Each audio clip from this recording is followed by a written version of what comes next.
Ahora sí. Listo. Entonces, decíamos que la clase del día de hoy se trata del principio de paternalismo y cómo este principio se ha cambiado por la autonomía. El cambio de modelo de servicio en servicios de salud ha hecho lo siguiente. Antiguamente decíamos que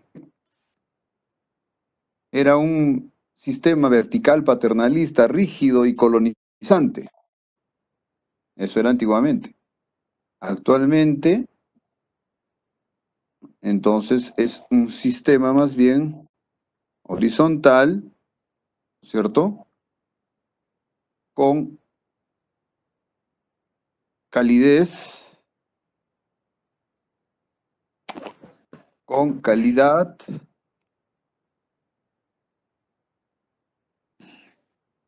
y además intercultural. Miren cómo ha cambiado el modelo de servicio de salud.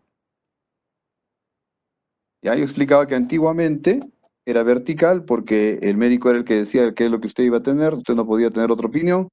Es paternalista porque el médico le decía, yo te estoy diciendo esto porque es lo mejor para ti.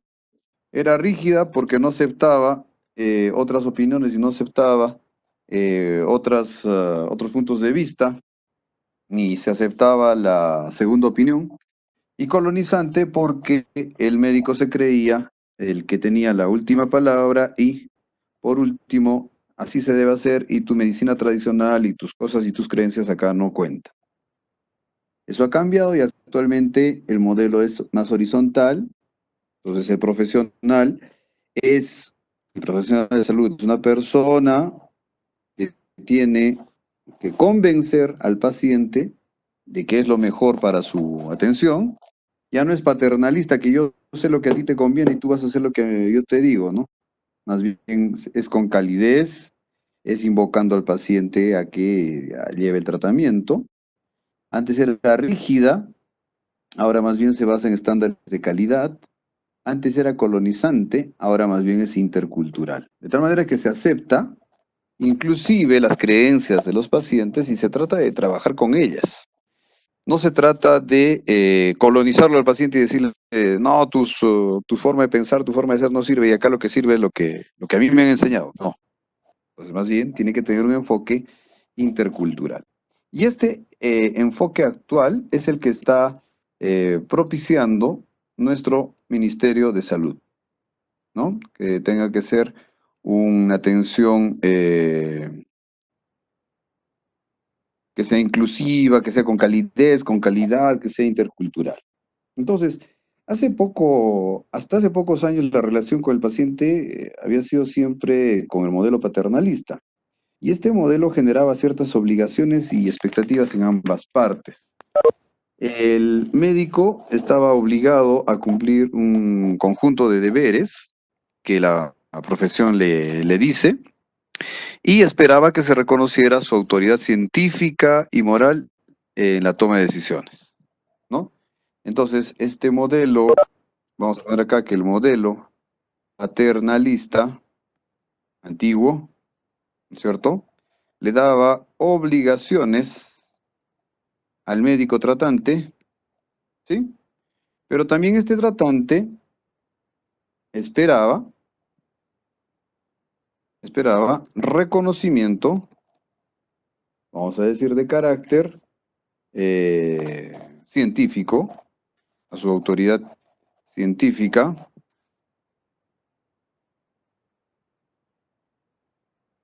a su autoridad científica y a su autoridad moral, ¿no es cierto?, para la toma de decisiones. Entonces, en ese modelo paternalista, se asumía que el médico, por ser tu médico, iba a tener una decisión éticamente buena, ¿no es cierto?, y moral. ¿Listo? Eso por un lado. Ahora, eh, por el lado de el paciente, vamos a poner acá por el lado del paciente,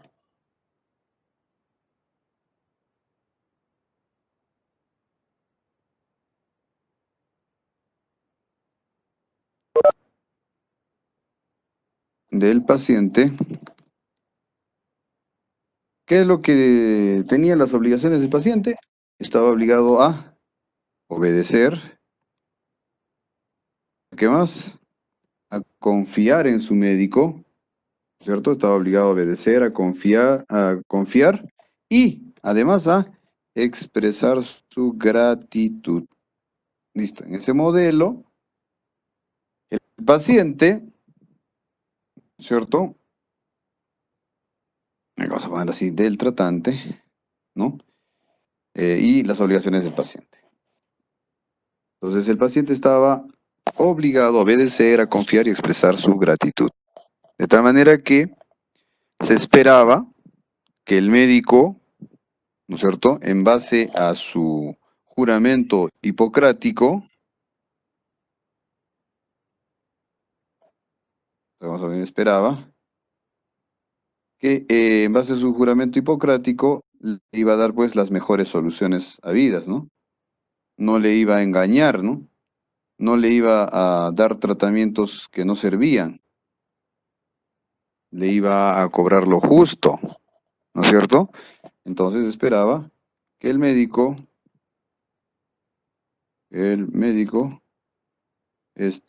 sea honesto. Listo. Entonces, el paciente tenía la obligación de obedecer, de confiar y esperaba que el médico sea honesto. Noten ustedes, jóvenes, que ahorita todavía estamos medio en ese modelo, ¿no? Medio que todavía hay esa relación de autoridad del médico con el paciente. Y muchos de nosotros en la clínica esperamos también esa situación, que el paciente nos vea como la autoridad a quien ellos tienen que hacer caso. Y si no nos ven como la autoridad a quien deben hacer caso, entonces a nosotros nos molesta. ¿Por qué? Porque a nosotros nos han enseñado en ese modelo paternalista en el cual el médico se cree la autoridad sobre la persona. Pero si nos ponemos a pensar, en realidad, ¿tendría que tener el médico autoridad sobre el paciente? A ver, ¿qué opinan? Tomen nota, doctor Emilio, los que participen. Pidan la palabra y opinen, por favor, las personas que vean por conveniente. ¿El médico tendría que tener autoridad sobre el paciente?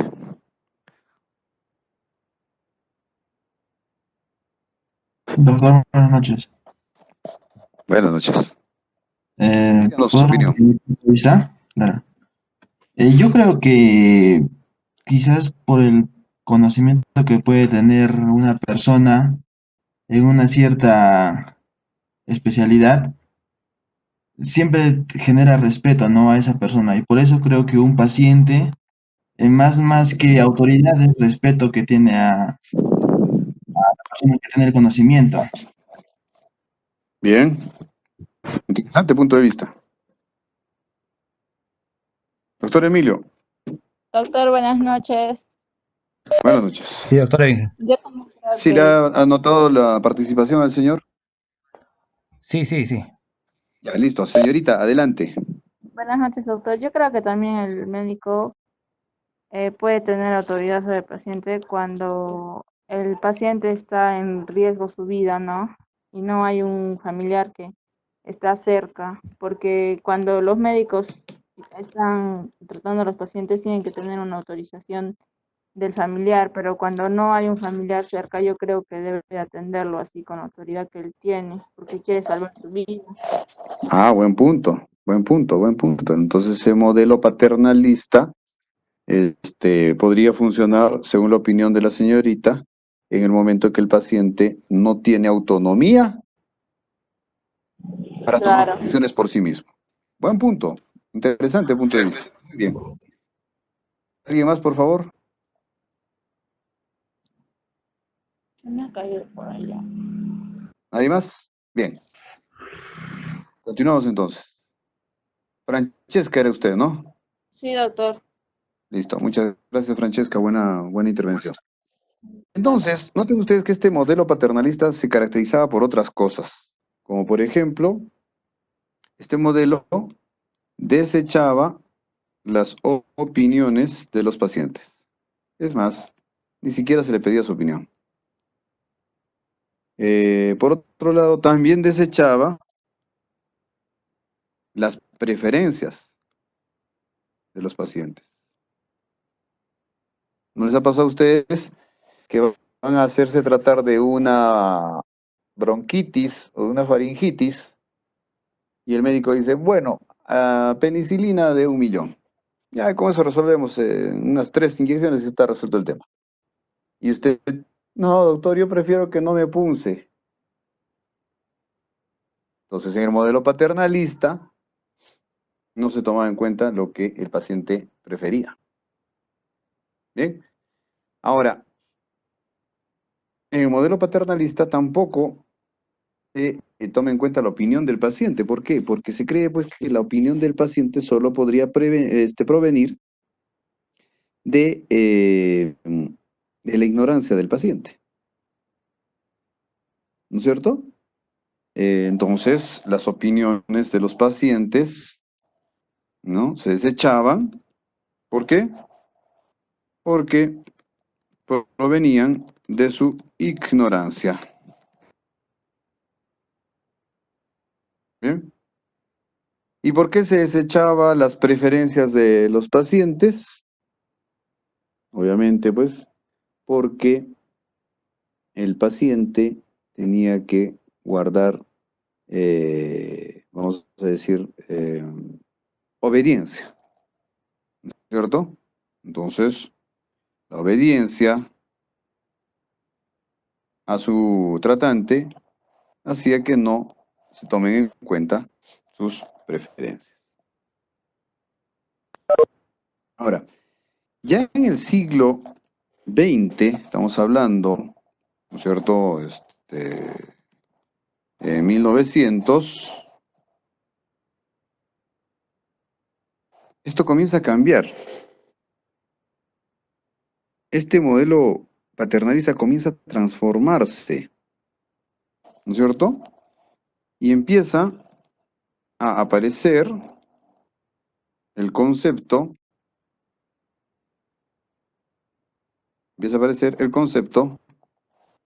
de autonomía. Autonomía. ¿Y qué es este concepto de autonomía? Es uno en el cual se respeta la dignidad del paciente, donde se respeta su opinión, ¿no es cierto?, donde se respeta su decisión y sus derechos. Entonces, las opiniones, las decisiones, las preferencias y los derechos del paciente, recién a partir del siglo XX, o sea, de 1900, es que se comienzan a tomar en cuenta. De tal manera que esto genera un cambio para los médicos. Y el cambio que va a tener que darse en los médicos, ¿no es cierto?, es que ya no basta que sea técnicamente bueno. Entonces, además, el médico tiene que ser técnicamente bueno, pero además tiene que tener sentido humano. ¿Bien? Yo les voy a comentar una anécdota que tengo. Cuando yo estaba en tercer año de odontología, a nosotros en la universidad nos mandaban en vacaciones a hacer prácticas con algún odontólogo mayor. De tal manera que uno empezaba lavando el instrumental, barriendo el consultorio, secando el instrumental, pasándole el instrumental al odontólogo. En esa época los odontólogos no usaban guantes, ni mucho menos mascarilla. Estoy hablando jóvenes de la prehistoria de la odontología.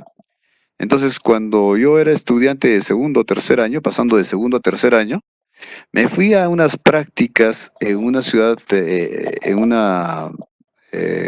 vamos a decir, en un distrito de Cusco, San Sebastián, que está al sur, a la salida sur del Cusco, y resulta que este odontólogo con el que me tocó trabajar era un odontólogo criado en el modelo paternalista, era un odontólogo totalmente paternalista, y cuando le llegaban los pacientes, él los trataba pues como si fuera peor que si fueran sus hijos, ¿no? O sea, él se creía con la autoridad para llamarles la atención, se creía con la autoridad para darles órdenes a los pacientes, ¿no?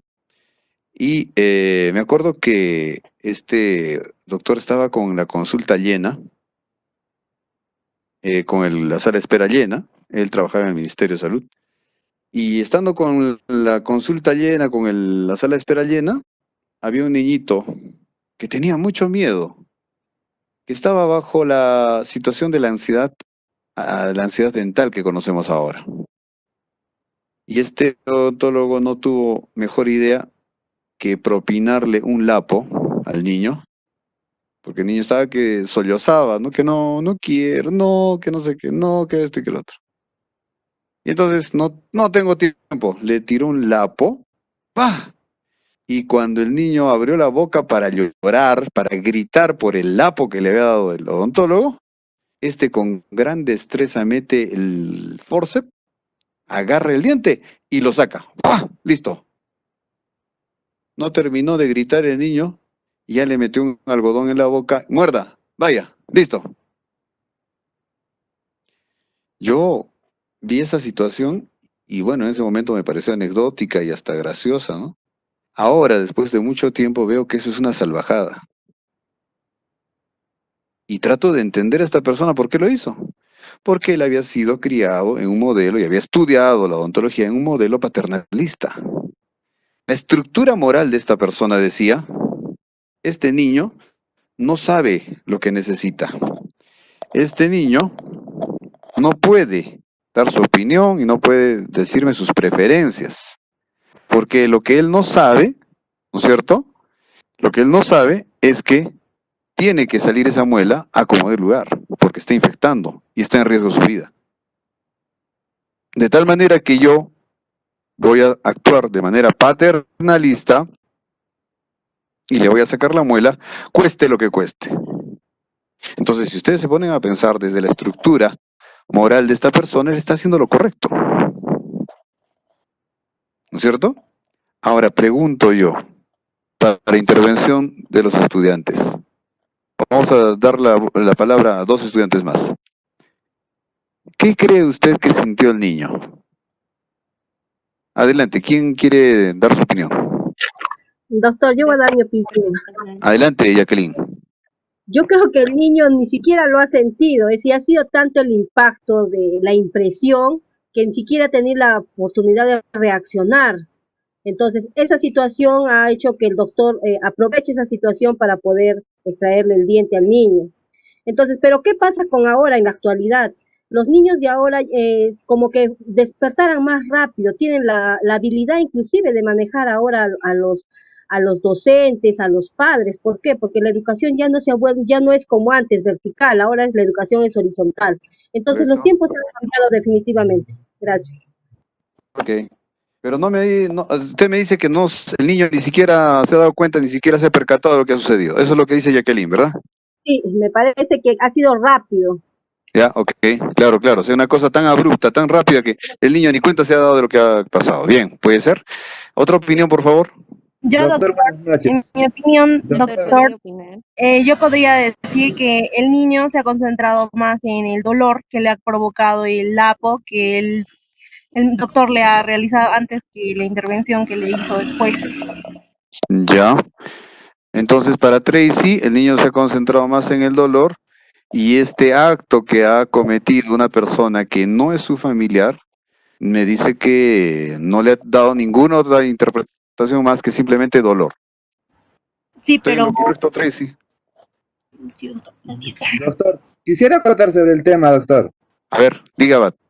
Yo creo que el niño, doctor, desde un punto de vista, como usted dice, ¿no? De que el niño no es ningún familiar, pero teniendo en cuenta de que también el niño sufre un trauma que posteriormente o para su vida posterior que se pueda hacer tratar con un odontólogo, sufre ese trauma, doctor, y que no puede, o sea, prácticamente ya no puede hacerse atender posteriormente o sea, con facilidad para sus posteriores tratamientos dentales, doctor.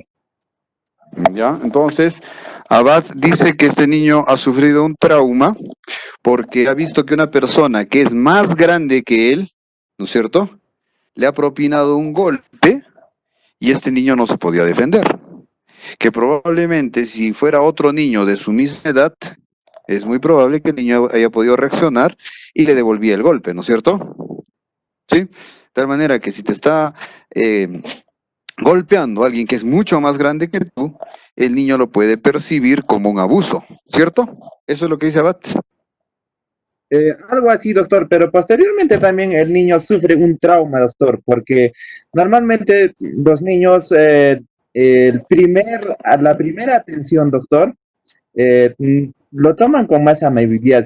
Si lo tratas bien, los niños vuelven a hacerse atender. Pero, ¿qué es lo que sucede? Como usted dice, doctor, que lo va a dar un lapo, el niño al transcurrir de su vida, doctor, ya no va a quererse hacer atender. Por decir, ¿no? Que los odontólogos tratan mal o me pegan y por eso que prácticamente puede decir, ¿no? Que quede ahí mis dientes o algo así, doctor. Ya, ok. Listo. Entonces, noten ustedes que la interpretación de ese niño fue, hay dolor, voy al odontólogo y vas para que te masacren, ¿no es cierto? ¿Ya? Y la otra interpretación pudo ser también, estaba haciendo berrinche y me dieron mi merecido, o sea, ¿no es cierto? También puede ser otra interpretación del niño. Y ahora yo pregunto, ¿cuál es la interpretación de usted como padre cuando ve esa situación? Vamos a dar la palabra a dos personas más que no hayan participado antes. ¿Alguien que quiera dar su opinión? Doctor, Ya, doctor. doctor, opinando frente al tema. Vamos, Sheila. Ya, doctor, buenas noches. Frente al tema que está pasando, los padres van a sentirse de dos maneras, como decir, la autoridad del profesional, lo van a tomar de dos formas. Como antes la educación era tan vertical, van a pensar de repente que es su labor anteriormente, pero hoy en día, ya como conocemos nuestros derechos, entonces conocería, ¿no? Para denunciarlo frente a los niños, el abuso de repente que pueden reconocer los padres. Ya, muy bien. Doctor, Eres Sheila, ¿verdad? Doctor, Sí, doctor, adelante. anteriormente se podía aceptar, digamos, de repente mandar una cachetada o poder forzar al niño, pero hoy en día creo que ya se comete eso, es un delito. Creo que ningún odontólogo o ningún niño posteriormente puede asistir a una consulta dental por el temor a que, ¿qué le va a pasar, no? Sería esa mi opinión. Correcto. Doctor, sí, buenas noches. Doctor, Diga, adelante, Maribel. Al respecto. Doctor, yo digo, en mi punto de vista, en ese momento, en aquellos tiempos, de que los padres hayan podido justificar el comportamiento del dentista frente a lo que se aquejaba el niño. Como se vivían Correcto. en el tiempo del autoritarismo, ¿no? Entonces, justificarían el comportamiento del dentista. Ajá, muy bien. Bien, entonces, ese era el modelo antiguo. Ahora, el nuevo modelo. Este es un nuevo modelo que ya no es paternalista, ¿no es cierto? Es un modelo con autonomía. Un modelo de la autonomía implica que el paciente espera tener autonomía y poder decidir. El paciente puede decir, ya doctor, deme toda la información de lo que me va a hacer y la próxima cita me hago atender. O puedo ya decidir ahora y me atiende ahora. O primero vamos a hacer esta pieza dental y después la otra. Prefiero que empiece por las extracciones y después por las curaciones, o prefiero primero por las curaciones y luego por las extracciones, ¿no es cierto? Ese es el nuevo modelo. De tal manera que el paciente tiene y reclama derechos en este nuevo modelo con autonomía. Y del profesional se espera que tenga habilidad técnica, ¿no es cierto? que tenga competencia técnica. No puede ser que el profesional a estas alturas ponga un consultorio y no sepa lo que está haciendo, ¿no es cierto? Pero además de la competencia técnica, decíamos, del profesional, también se espera comprensión y que sea un trato humano, ¿no es cierto? Una comprensión humana que tenga este odontólogo o este médico. Pero también se va a esperar, ¿no es cierto? Se espera que respete sus derechos y autonomía, ¿no es cierto? De tal manera que antiguamente podía pasar sin ningún problema que usted iba para que le vean una pierna y o para que le amputen una pierna y le amputaban la otra y no pasaba absolutamente nada. Antiguamente. Ahora no.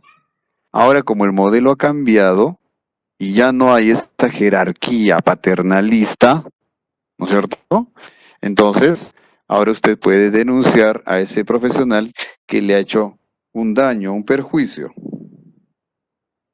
por mala praxis o por falta de pericia, ¿cierto? O falta de experiencia. De tal manera que ahora se espera mucho más del profesional. Y no sé ustedes cómo cambia el modelo, porque antiguamente el modelo le daba mucho poder al tratante y ahora le da mucho poder al paciente. ¿Bien? Eso no hay que perder de vista también. De tal manera que este modelo autonomista respeta las preferencias, las opiniones del paciente y tolera, inclusive este nuevo modelo, tolera los juicios de valor. Entonces, podríamos decirle al profesional sin ningún problema, yo creo que usted está equivocado y quisiera tener una segunda opinión. Imposible, pues, que eso hagas tú en el modelo paternalista. En este nuevo modelo sí se puede. Se puede tolerar los juicios de valor, se puede pedir una segunda opinión, ¿no es cierto? Los individuos van a tomar y ejercer su autonomía y poder tomar decisiones libres sobre su salud, sobre su vida, ¿no es cierto? De tal manera que ha surgido así en esta relación clínica entre el paciente y el odontólogo un ideal nuevo que consiste ahora en la promoción de la autonomía del paciente. Este ideal obliga a informar al paciente acerca de los tratamientos que se le va a hacer y a que además se le pida cuál es su opinión y su preferencia para la toma de decisión. Entonces, este nuevo modelo va a pedir además la opinión, ¿no es cierto? No opinión médica, ¿no?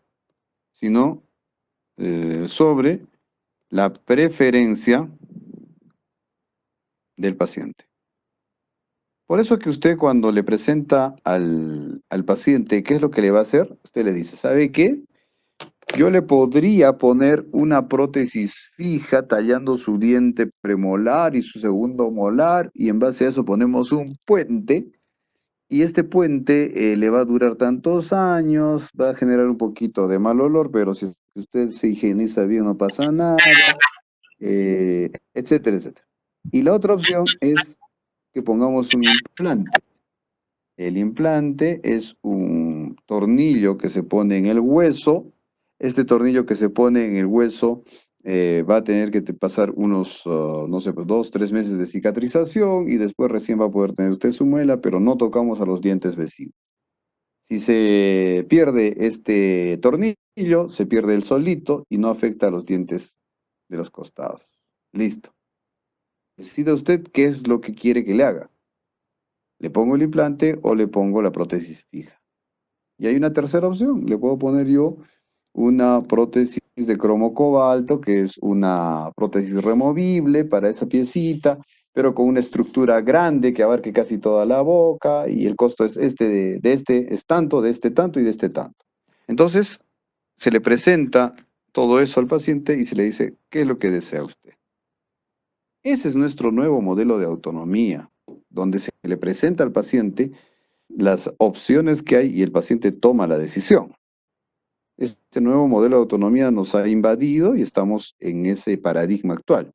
Antes no era así, mis queridos jóvenes. Antes usted iba al odontólogo y el odontólogo decía, le tengo que hacer esto y cuesta tanto. Doctor, no hay otra forma. No, no hay. Es esta y no hay más. Punto. Entonces, obviamente, el odontólogo tenía que recurrir a la opción más óptima y se creía, esperaba que éste actúe de manera ética, ¿no es cierto? De tal manera que realmente le dé el mejor tratamiento al paciente y le cobre el precio justo. Bien, hasta ahí se entendió la parte global se entendió la parte global de lo que es este nuevo paradigma. No sé si se ha entendido.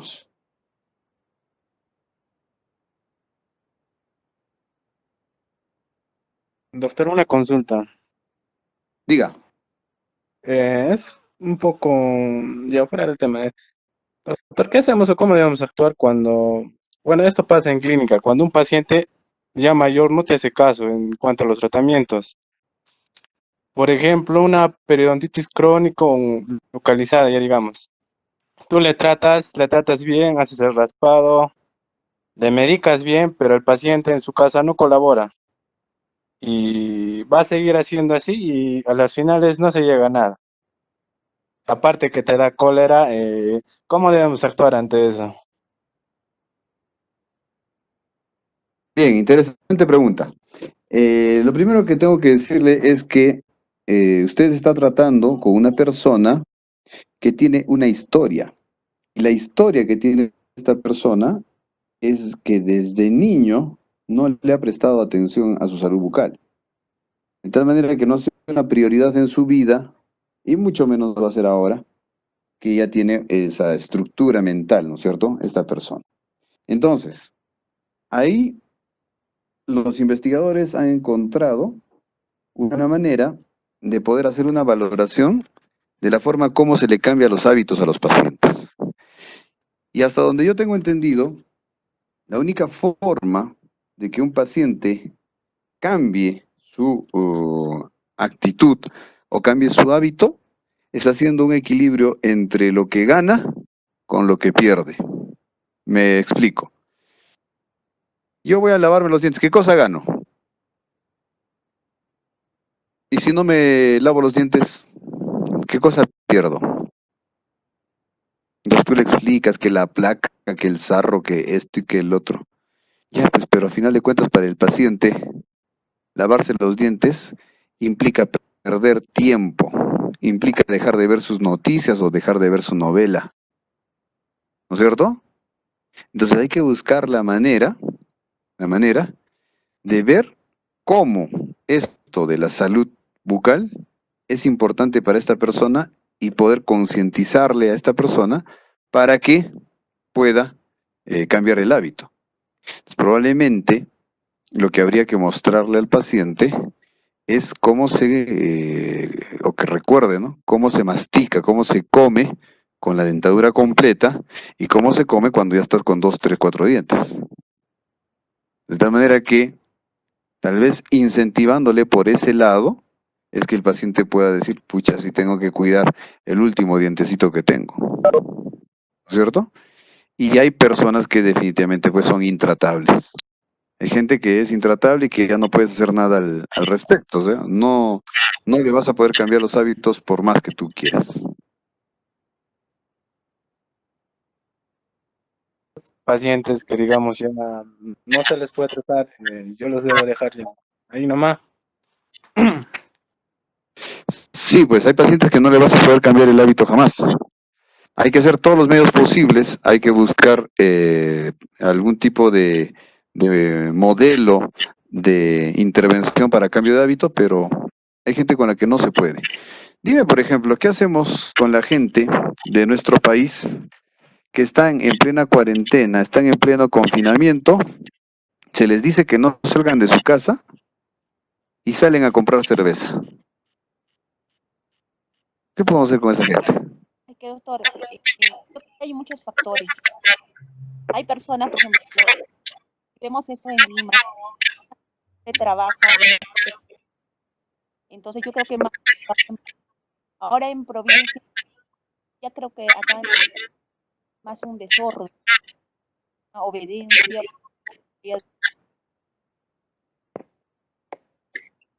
Bien, por eso les digo, ¿qué puedes hacer con esa gente? No puedes hacer nada, pues, porque tiene una estructura mental que les lleva a hacer así. Esa es una cuestión mucho más de fondo.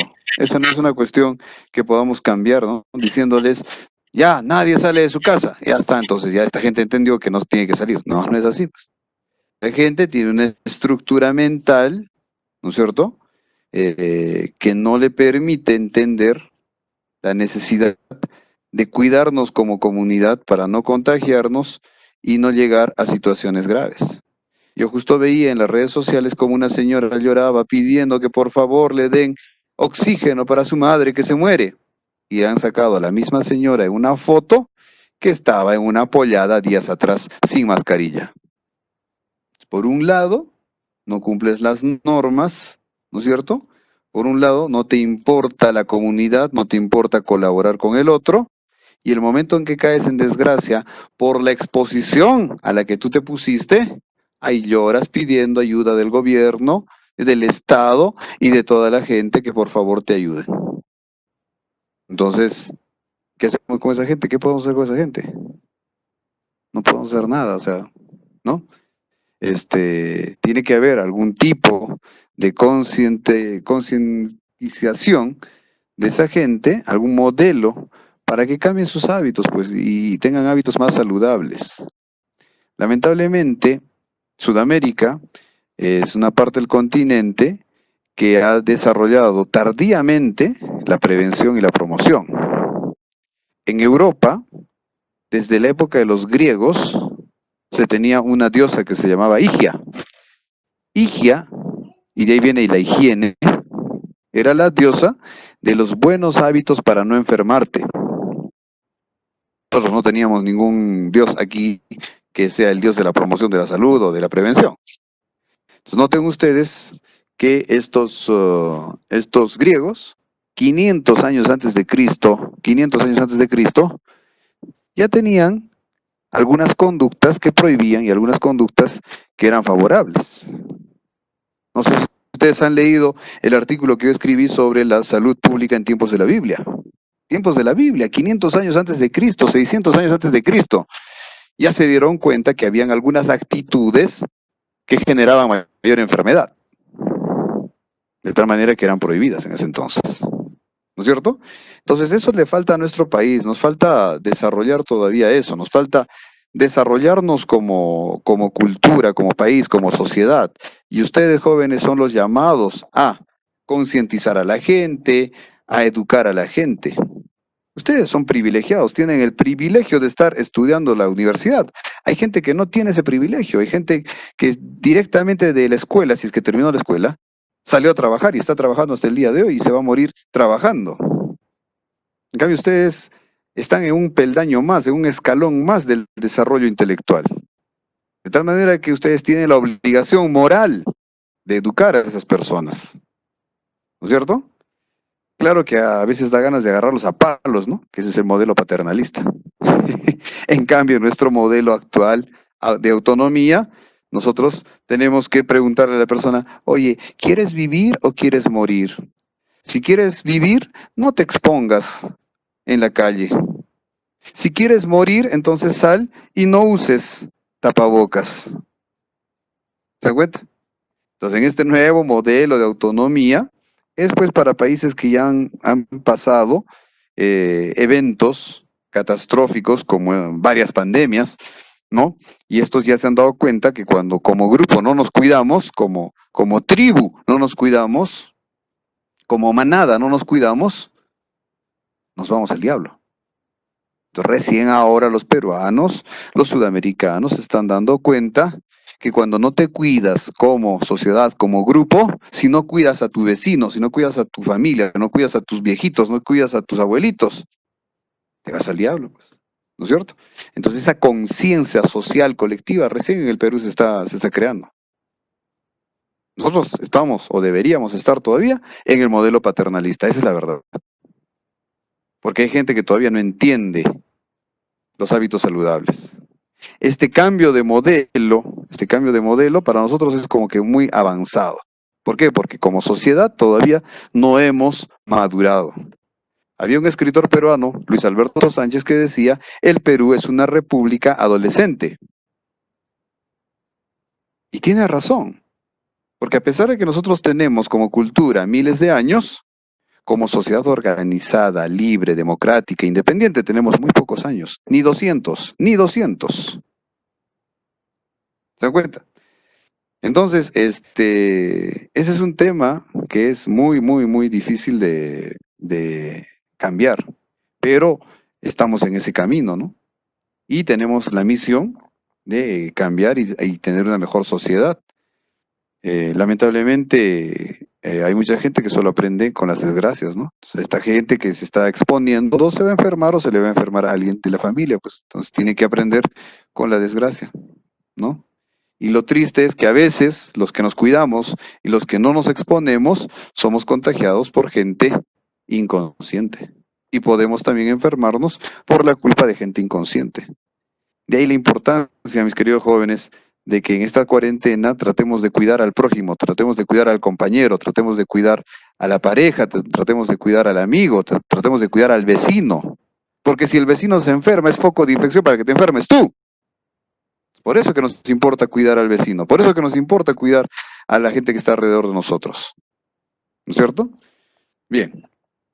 Vamos a seguir con el curso de bioética en el tema del paternalismo médico. Entonces, se dice que es paternalismo cualquier trato, ¿no es cierto?, que asemeje al que tiene un padre con sus hijos.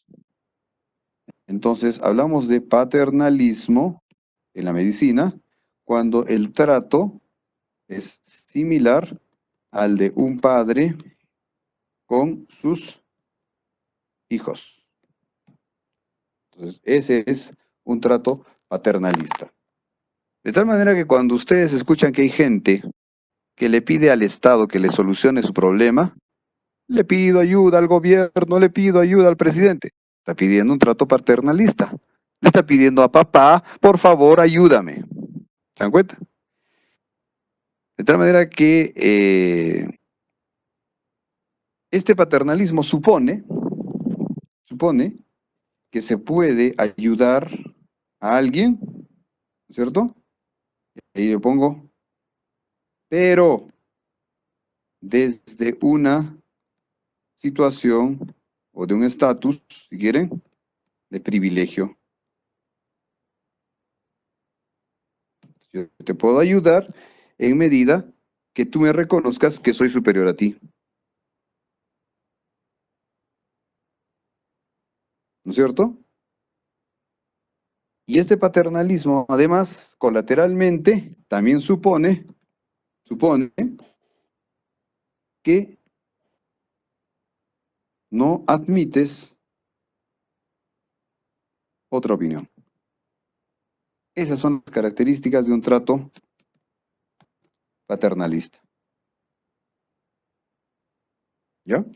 Ahora, esta es una relación que tenemos que entender que es diferente al esclavismo. Por si acaso, hay mucha gente que confunde el paternalismo con el esclavismo. O sea, yo voy a ser como tu esclavo porque yo te estoy reconociendo. No, hay una relación de poder acá. ¿No es cierto? De tal manera que esta relación de paternalismo en la medicina es una tendencia a beneficiar, ¿no es cierto? Una tendencia a beneficiar al paciente, ¿sí? Pero evitando daños,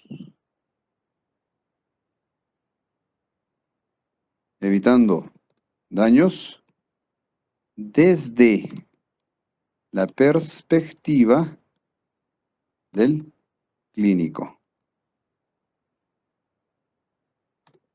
Entonces, el que tiene acá la decisión de qué es bueno para ti o qué es malo para ti es el médico.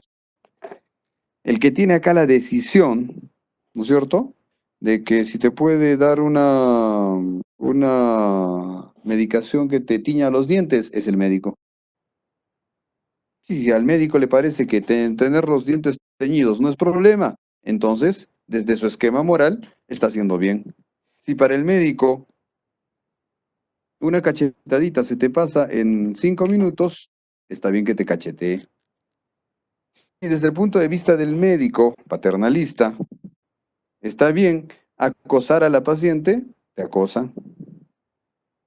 Si es desde el punto de vista del médico, está bien que aparte de recibir su sueldo, te cobre adicionalmente la consulta en el sistema de salud gratuito, desde su punto de vista moral está bien, ya pues, mediante el paternalismo, se justifica. Entonces, antiguamente este modelo paternalista dependía mucho de la estructura moral del profesional. Y no se consideraba necesario informar al enfermo de lo que tenía, ¿no es cierto?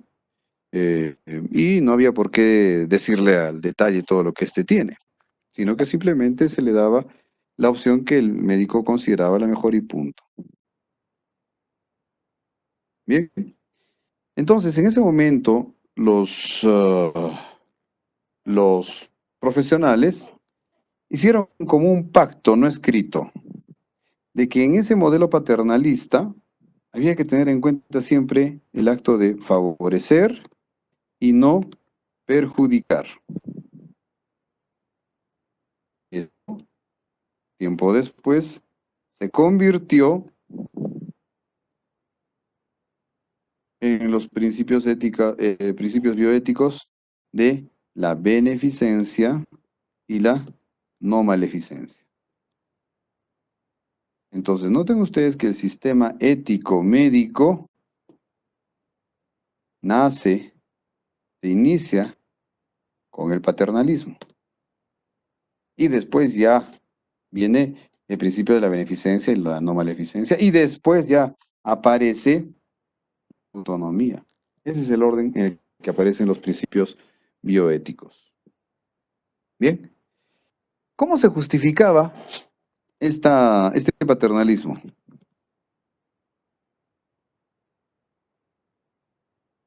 ¿Por qué se justificaba hasta antes de 1900 este paternalismo? Miren, que en la actualidad se acepta que la enfermedad puede disminuir la capacidad de decisión del paciente. Pero en la antigüedad se consideraba a todo enfermo como incapaz. O sea, no es que le bajaba un poquito, no. Era incapaz totalmente de decidir. ¿Por qué? Porque se creía que había un desequilibrio de los humores. ¿Se acuerdan ustedes de la teoría de los humores de los griegos? Entonces, este desequilibrio en los humores, antiguamente, se creía que hacía que no podía decidir un paciente. Un paciente no estaba en su juicio para poder decidir.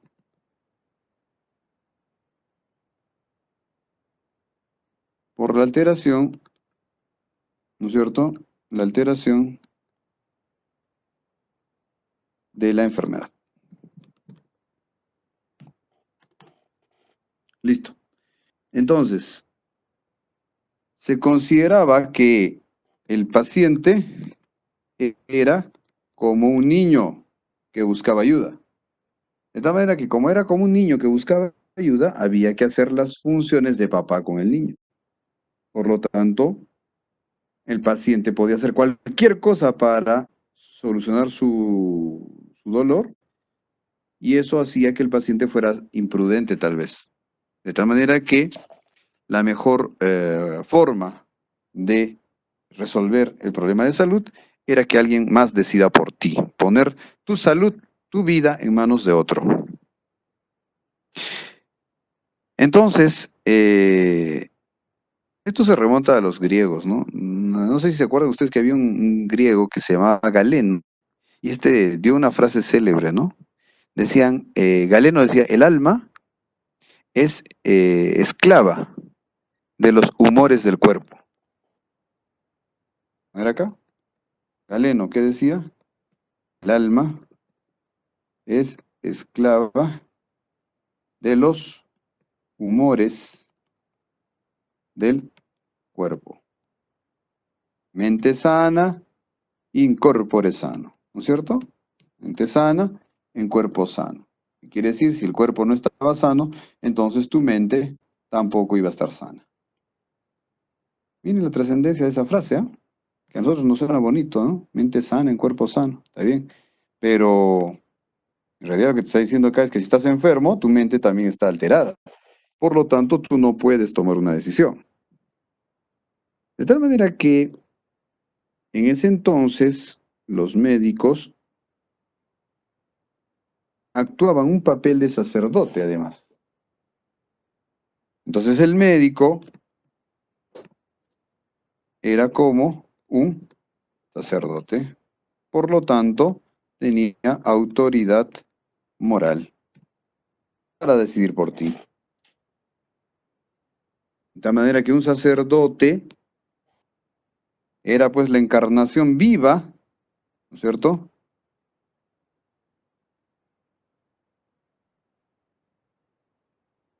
La encarnación viva, ¿de qué? De la moral. ¿Qué más tiene que tener un sacerdote? Ser misericorde, ¿no es cierto? Buenito, pues, buenito. Y además ser benevolente. Ya está, así se le veía al médico. De tal manera que el médico se transformaba, ¿cierto? En algo así como un semidios. ¿Por qué? Porque era prácticamente un portal, ¿no es cierto? Con lo divino. Acuérdense porque en esos tiempos estábamos hablando de el paradigma mágico religioso. O sea, la gente creía en múltiples dioses. Ya les dije que los griegos creían en dos diosas respecto a la salud, ¿no? Creían en Higia. Voy a insertar acá. Acá vamos a insertar. Higia, ¿cierto? Que es la que luego da encarnación a la higiene. La diosa de la prevención es Higia. Y la otra diosa era Panacea. Y Panacea es la diosa de la medicina. O sea, cuando ya estabas enfermo, recurrías a Panacea. Pero para no enfermarte, recurrías a Higia. Y entonces en el templo de Higia a ti se te enseñaban todas aquellas costumbres que evitaban la enfermedad. En cambio, en Panacea era un templo donde a ti se te daba las medicinas que en ese momento funcionaban. ¿Listo? De este modo, pues el médico podía conocer y querer el bien para el enfermo, ¿no es cierto? Porque era un hombre moral, misericordioso, benevolente, un semidios, el médico, ¿no es cierto? Nada que ver, pues, con los médicos estos que tenemos ahora que están curando el COVID en las empresas privadas, ¿no? Que te cobran 100.000 soles por curarte el COVID o 50.000 soles por curarte el COVID, ¿no? Entonces, estos médicos actuales de esas clínicas que han sido denunciadas, lo que les interesa es ganar plata y punto. No hay esa estructura moral misericordiosa, benevolente, de ser un portal con lo divino, ¿no es cierto? De ser el seguidor de Galeno, o de ser un sacerdote de Hija o de Panacea. Nada que ver. Actualmente estamos en un mundo más materialista, en el cual lo que prima es lo económico. Bien. Por eso veo jóvenes que muchas veces la gente dice, ya no hay valor actualmente, y antes era mejor, y todo tiempo pasado fue mejor. Bueno, pues porque estamos viendo que estos cambios morales, estos cambios de modelos, traen consigo también algunas cosas malas, que no son tan buenas. Bien. Nos hemos pasado del tiempo, pero necesito yo unos 5 a 10 minutos más para desarrollar algunos aspectos más del paternalismo. Vamos a hablar de las etapas del paternalismo. Ha habido una etapa del paternalismo que se llama el paternalismo duro, conocido también como el paternalismo infantil. Este paternalismo duro o infantil, ¿no es cierto? Ha funcionado, ha sido vigente desde los tiempos antes de Cristo hasta el siglo, decíamos, el siglo XVIII. ¿Listo? Como decíamos, ha sido un modelo en el cual se han inspirado los médicos de todos los tiempos, porque tenía a Galeno, tenía a Hipócrates, ¿no es cierto?, como representantes de la moral y del buen deseo para el paciente. De tal manera que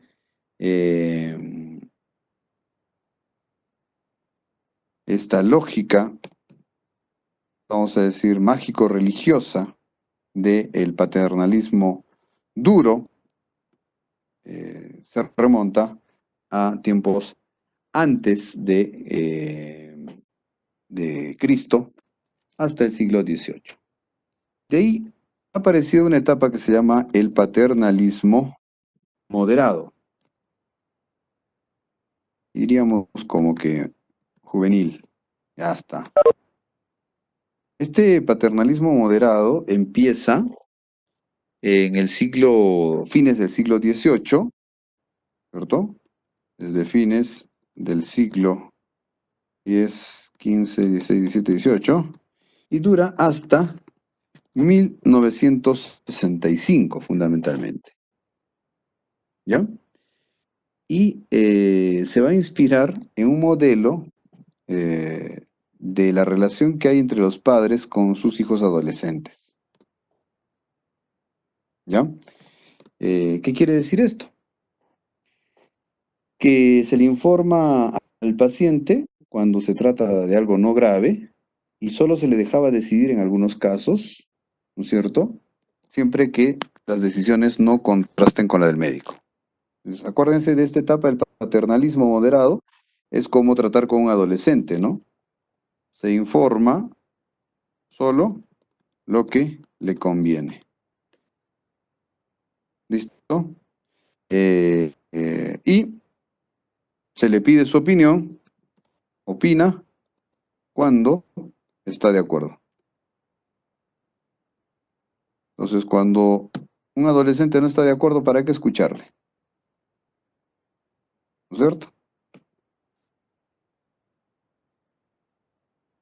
Bien, entonces, ese es el paternalismo moderado o juvenil. Luego va a aparecer ya la etapa autonomista. Ya, ahí es donde ya se mata el paternalismo. Etapa autonomista. Autonomista. Ya esta es desde 1970, 65, por ahí, ¿cierto?, hasta la actualidad. ¿Y qué es lo que sucede? El libre mercado abre un territorio nuevo, un nuevo mercado, una nueva forma de dar servicios en el sistema de salud. De tal manera que ya no eres un paciente, sino eres un consumidor de los servicios de salud. ¿Listo? Por eso es que este modelo autonomista comienza a fortalecerse en base al libre mercado. ¿Quién es el país que propugna esto? Por supuesto, Estados Unidos. De tal manera que la Asociación de Médicos Americanos, por ejemplo, eliminan en 1957, antes del 65, eliminan estas declaraciones paternalistas. ¿Ya? Y para su código de ética de 1980 ya desaparece totalmente el paternalismo en los Estados Unidos. ¿Sí? ¿Alguien me pidió la palabra? No, parece que han salido. Ya. La sala. Entonces, pero noten ustedes qué implicancia tiene estos jóvenes en el sistema de salud. Si el Estado ya no es el padre que tiene que encargarse de ti, y tú ya eres un joven, un adolescente, o por último, eres ya un adulto, entonces tú tienes que encargarte de lo tuyo. Y si tú tienes que encargarte de lo tuyo, tú tienes que pagarte tu salud. Miren, miren cómo es la declaración de el Consejo de Ética de Estados Unidos, Consejo de Ética Médica. Dice, la profesión médica ya no se concibe como el único guardián de la salud pública y en consecuencia, el tradicional paternalismo de esta profesión entra en conflicto con la sociedad. De tal manera que aquí lo que te está diciendo es, ahora cuídate tú. ¿Ya? Ya estamos en una sociedad responsable, tú te cuidas, tú tienes que cuidar tu salud. Si no te cuidas tú, al que le va a costar es a ti. Punto, se acabó. ¿Por qué? Porque la autonomía viene además con responsabilidad. O sea, si eres autónomo, ya cumpliste tus 18 años, ya pues te toca responder por ti. Si tienes 18 años, ya tienes que pagarte tú tus gastos, pues. Eso es tener autonomía, ¿no es cierto? Lo mismo pasa en Estados Unidos con la salud. Entonces no vas a ver pues en Estados Unidos gente llorando, ay, pero que el papá gobierno, el Estado que me apoye y que me ayude. Nada, en Estados Unidos nadie te ayuda. Todo cuesta en Estados Unidos. Cada uno va a ir con su pañuelo ahí. Y yo te digo porque yo he vivido en Estados Unidos y yo he estado estudiando allá. Y si tú no tienes un seguro médico, como estudiante universitario, por ejemplo, no puedes pagar un seguro médico que te cuesta $1,000 por mes, simplemente no te dejan entrar a estudiar a la universidad. Porque tienes que tener un seguro que te garantice que si te vas a enfermar te van a curar. Porque ningún hospital del Estado está obligado allá a curarte. Entonces tú te puedes morir y no pasa absolutamente nada. Mira qué diferencia con nuestros países, Ecuador, Perú, Colombia, Chile, Uruguay, que acá sí tenemos todavía esa transición del paternalismo en nuestro sistema de salud y que todavía el Estado garantiza la salud de las personas. Listo. Entonces, en esta etapa autonomista ya comienza a aparecer el tan famoso consentimiento informado.